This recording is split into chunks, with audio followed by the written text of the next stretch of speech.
And the only effective way that I found to stop going out after my shows and getting completely drunk was also last year to say goodbye to alcohol. Yeah, it's going great. It is. This looks like normal beer, but it's not. It's non-alcoholic beer, and it tastes like shit. And, thank you for the mini applause. Thanks very much. Yeah, Brussels, you weren't sure about that. You're like, hey, il arrête ce qu'on dit, bravo, il est anglais, je sais pas. Here's the thing. Everywhere I've been on... When I tell people this in my real life, that I've stopped drinking alcohol, quand j'ai arrêté de boire, je dis ça partout avec mes amis. Mais la vraie vie, les gens, ils sont hyper sympas. Comme vous, là, vous avez tenté l'applaudissement, mais vous n'étiez pas sûr. Et les gens, ils sont vraiment...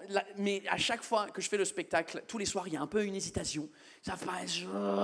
Parce que je sais ce qui se passe dans la tête de certaines personnes. Vous êtes là... Non, Paul, lâche-nous pas comme ça, merde, on pensait que t'étais un vrai. Non, en plus, ça fait partie de ton identité, monter sur scène avec la pinte. J'ai un pote à moi qui m'a dit, Paul, tu peux pas arrêter de boire, ça fait partie de ton identité. Un Anglais sans alcool, c'est comme un Algérien sans drapeau, il manque une partie de ton identité. Fucking racist. Against English people, yeah. Mais j'ai vraiment arrêté le 8 septembre 2022. Date très précise d'ailleurs dans le calendrier des Britanniques. Je ne sais pas si vous vous souvenez ce qui se passait le 8 septembre 2022. La reine, ouais exactement, la reine est décédée. Ouais. J'ai dit au revoir à la reine et l'alcool le même soir. Ouais, tout mon côté anglais est sorti de moi d'un coup, je l'ai vomi. J'ai plus rien. Et quand elle est décédée, je ne sais pas ce qui s'est passé dans moi, il y avait une réaction émotionnelle, je ne m'attendais pas du tout, il y avait une tristesse, un vide, une crise d'existence qui sortait de moi. Et je ne savais pas, parce qu'en vrai, ce qui était bizarre, c'est que je m'en foutais d'elle, en vrai. Et je m'en foutais de la famille royale, mais il y a un truc, je ne sais pas, c'était plus profond, c'est sorti de moi, et je n'arrivais pas à expliquer ça à des Français, parce que les Français, vous avez tué votre famille royale. Right? Et ça fait partie de votre culture à vous. Ouais, ouais, vive la République! On est le champion! Et j'étais dur. Et donc moi, je cherchais un équivalent en France. Johnny Hallyday. Exactement, c'est la réaction de tous mes potes, ils m'en font. Non. En plus, il est belge, Paul, donc ça fonctionne pas. Il y a un pote à moi qui m'a dit « Ouais, c'est peut-être un peu le même sentiment que nous, on avait quand Notre-Dame a brûlé à Paris. Parce que même si tu n'étais pas religieux et tu n'as jamais été dedans, quand on voyait des images de Notre-Dame brûlée à la télé, ça faisait quand même partie du patrimoine, de l'histoire française, la culture française qui brûlait devant nos yeux. Donc c'était lourd quand même. Je me suis dit « Ah ouais, c'était peut-être un peu ce même sentiment. » Sauf que je me suis rendu compte, les Français, vous avez beaucoup de chance, parce que Notre-Dame, ça va être reconstruit. En plus, exactement comme l'ancienne Notre-Dame. Votre nouvelle Notre-Dame, ça va être pareil que l'ancienne Notre-Dame. Nous, notre nouvelle Notre-Dame, pas la même chose. Et j'avais des Français qui étaient avec moi, qui comprenaient un peu cette tristesse, qui étaient là, ouais, on peut comprendre un peu que tu sois triste et tout ça. Donc ça, c'était sympa. D'autres Français qui m'ont fait, hey Paul, hey, God save the Queen, hein. Eh ben, il l'a pas sauvé, haha. Bonne blague quand même, donc je la garde. Et ce qui s'est passé ce soir-là, comme je suis anglais, je ne sais pas gérer mes émotions. Comme beaucoup d'anglais, nous on ne sait pas vraiment exprimer nos émotions. Vous, les francophones, c'est positif. Pour vous, vous dites le flegme britannique, comme si c'était un truc positif. Pour nous, ça s'appelle mental health disorders.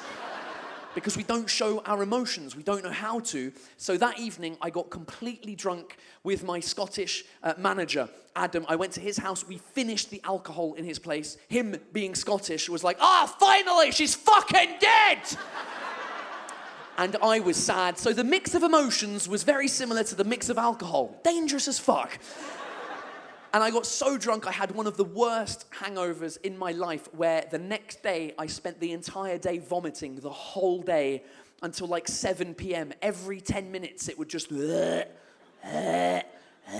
It would stop for 10 minutes, and then it would come back. It was horrific. I don't know if anyone else has these types of hangovers, where you vomit the entire day. 1, 2, 3 people. Okay, thank you for the support. because it's fucking horrible. It's just, ugh. And after the third time, nothing is left inside of you. Your stomach is empty, but your body still wants to get rid of the poison. It's just,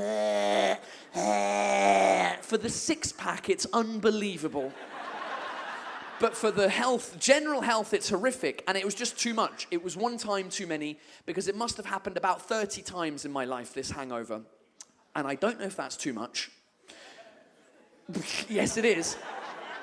Are you a doctor? Oh, shit. No, you're not. Okay. So I just decided it was too... honestly, I should have stopped when it first happened to me. It happened when I was 15, this hangover. Ça va. We're in Belgium. Give me some support. Jesus Christ. Exactly.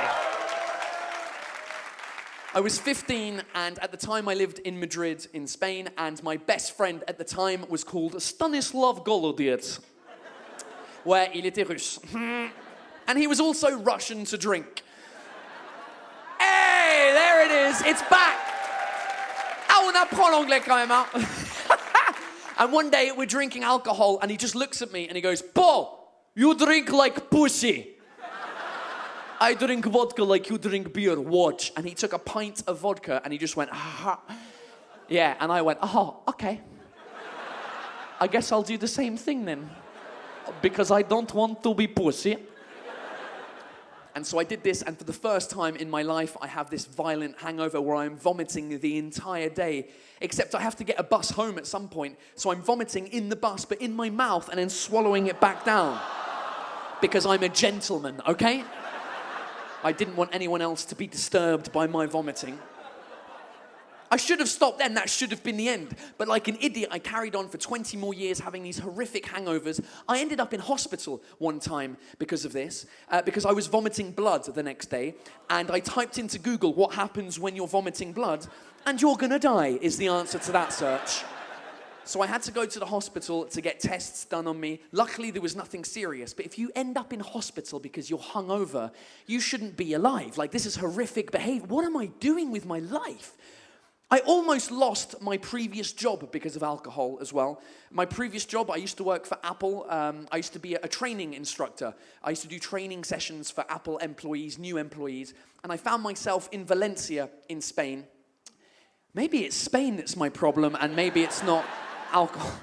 I'm in Valencia, I get drunk with my best friends from work, and I wake up in the night at 4 a.m. outside of my hotel room, trying to get inside of my hotel room. This is how I wake up, with my hand on the door handle, and I'm completely naked. And I don't know why or how I'm in this situation, but I know one thing, I don't have the key with me because I'm fucking naked. And I have a decision. I don't know what to do because my boss is sleeping next to me. If he finds me or knows about this, I'm fired. Can you imagine a 5-star hotel, the Apple fucking image because of me?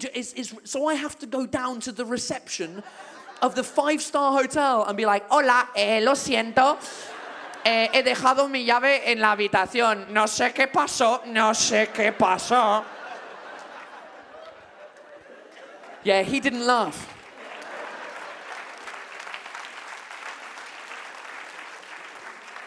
It's horrific. So he had to accompany me back to my room in the lift. Can you imagine a lift ride of me just being like, no sé qué pasó.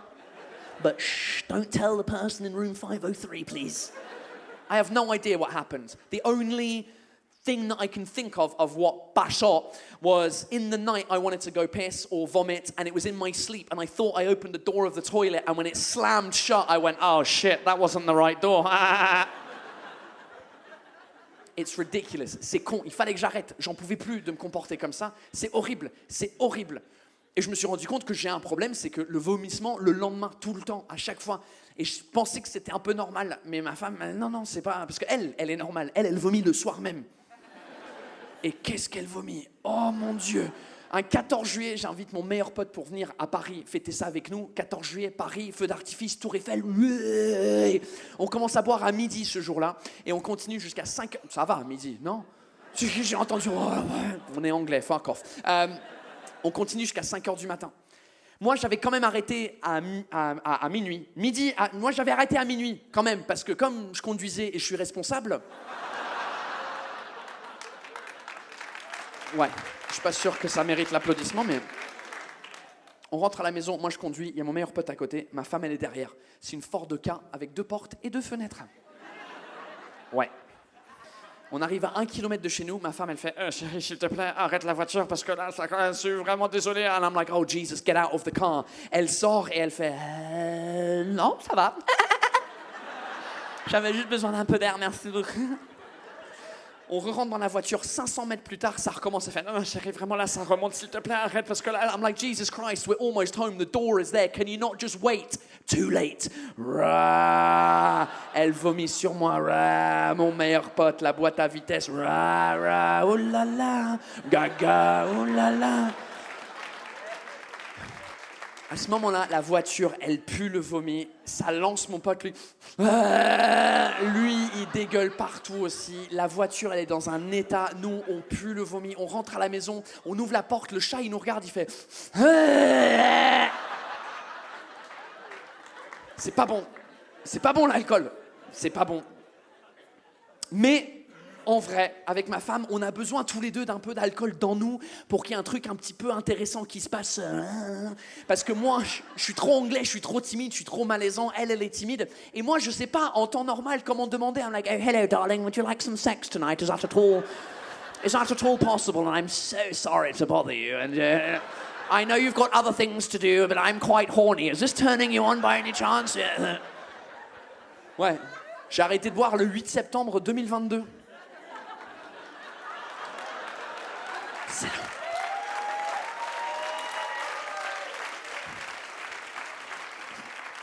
C'est pas vrai, elle a continué à boire, donc tout va bien. Mais des fois, quand elle boit, ça part dans un autre extrême et moi, je sais pas gérer le truc. Un jour, au bout de nos 7 ans ensemble, on a fêté ça, on s'est bourré la gueule. Elle était tellement bourrée, je voyais dans ses yeux un truc changer où elle me regarde, elle me fait... Hey, Paul. Prends-moi, je suis ta pute. Oh, shit! As an English person, I was like, oh, jolly good, that's fantastic news, wonderful, oh. Et donc là, je me déshabille, je me mets sur le canapé, elle se déshabille pour me suivre, et juste avant de commencer, elle fait, attends, j'ai besoin de vomir, je suis désolé. I'm like, oh, Jesus, so close. Go to the toilet and vomit. Just brush your teeth. I'll be here waiting, don't you worry. Donc là, elle va aux toilettes. Les toilettes sont là-bas. Le canapé, il est ici. Chez nous, il y a un petit virage dans le couloir. Un petit L comme ça. Et donc là, elle se précipite pour aller vomir. Elle n'y arrive pas. Elle vomit dans le virage. Mais comme elle est en train de courir, elle n'arrive pas à s'arrêter. Et elle glisse et elle tombe dans son propre vomi, à poil, comme une merde. Et là, pour essayer de se relever, elle nage dans son propre vomi. Et c'est dégueulasse. Et moi, quand je vois la situation, je suis là, oh, I need some evidence. Let's go. This is gonna be...